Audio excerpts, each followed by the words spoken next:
ஒரு மாமியார் மருமகள். இந்த மாமியார் மருமகள் பிரச்சனை தீரவே தீராது. ஆனாலும் அந்த வீட்டில் மாமியார் ஆட்சி. அவங்க பிள்ளை மாமியாருக்கும் சொல்லாமல், அதாவது அம்மாவுக்கும் சொல்லாமல், பொண்டாட்டிக்கும் சொல்லாமல் நடுநிலைமையாக போயிட்டுருப்பார். அந்த மாதிரி ஒரு நாள் என்னாது, இந்த மாமியார் எப்பவுமே குத்தம் கண்டுபிடிச்சிட்டு இருப்பாங்க அந்த மருமகளை. அதான் மாமியாருக்கு உடச்சா மண் குடம், மருமக உடச்சா மட்டும் பொன் குடம், இப்படி சொல்லுவாங்க இல்லையா? அந்த மாதிரி ஒரு நாள் என்ன ஆகுது, இவங்களுக்கு பக்கவாதம் வந்துடுது. ஒரு கை கால் விழுந்து போகுது.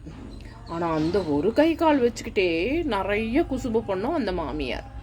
படுத்த படுக்கையாக தான் இருக்கிறாங்க. அந்த மருமகன் நல்லா எழுதுனா கொண்டு வந்து வச்சா வேணும்னே பால் தண்ணி எல்லாம் தட்டி விட்டுருவாங்க. தட்டி விட்டுட்டு அவள் தொடச்சி க்ளீன் பண்ணுவா இல்லையா, இதை பார்த்து ரசிக்கிறவங்க. இப்படிப்பட்ட மாமியார். அப்போ ஒரு நாள் என்ன ஆறுது, ஒரு கொஞ்சம் பால் அவங்க மாமியாருக்குன்னு வச்சுருந்தது. பூனை என்ன பண்ணுச்சு, குடிச்சிருச்சு. இந்த பொண்ணு பாவம் என்ன பண்ணுச்சு, பக்கத்து வீட்டுக்கு போயிட்டு அச்சோ அத்தை பால் கேட்பாங்களேன்னு சொல்லி பக்கத்து வீட்டிலேருந்து வாங்கிட்டு வந்த பாலை எடுத்து காசி கொண்டு போய் அவங்க கிட்ட வைக்கிறா. ஒரு கை கால் நல்லாயிருக்கும், அதை எடுத்து குடிப்பாங்க. அவங்க என்ன பண்ணுறாங்க, அன்றைக்கும் அந்த பாலை கொட்டிட்டாங்க. இதை கொட்டுற நேரத்துக்கு இவ பார்த்துட்ட உடனே இவளுக்கு ரொம்ப தாளலை. நம்மளே பால் இல்லைன்னு கடன் வாங்கிட்டு வைக்கிறோம், ஆனால் அவங்க வேணும்னே தட்டுறாங்களே, இது சும்மா விடக்கூடாதுன்னு சொல்லி என்ன வந்துருச்சு, பக்கத்தில் உலக்க இருந்தது. அந்த உலக்கையை எடுத்து டங்குன்னு அடிச்சிடுறா. அவங்க மார் மேலே பட்டுட்ட உடனே அவங்க கத்துறாங்க.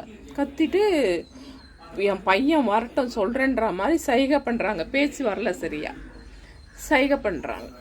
இவ போயிட்ட பிறகு யோசிச்சு பார்க்குறா. அச்சோ நம்ம கோவத்தில் தப்பு செஞ்சிட்டோம், நம்ம என்ன சொல்கிறது வீட்டுக்காரர்கிட்டக்கன்னு முழிச்சிட்டு உக்காண்டிருக்கா.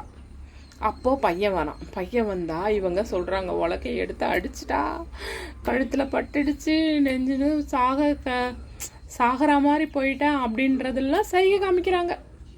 ஆனால் அந்த பொண்ணு என்ன சொன்னான்னா, இவன் கேட்குறான் அவகிட்ட, என்னடி சொல்கிறாங்க அம்மா?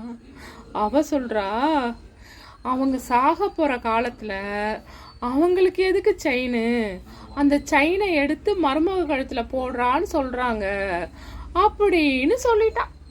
உடனே இந்த பையனும் ஓ சரிம்மான்னு சொல்லிட்டு அவங்க தடுக்க அந்த செயினை கழட்டி அவன் பொண்டாட்டி கழுத்தில் போட்டுட்டான். உடனே இந்த அம்மா குயோ முயோன்னு கத்துது. பார்த்தீங்களா எப்படி டேலண்ட்டாக மாற்றிட்டா?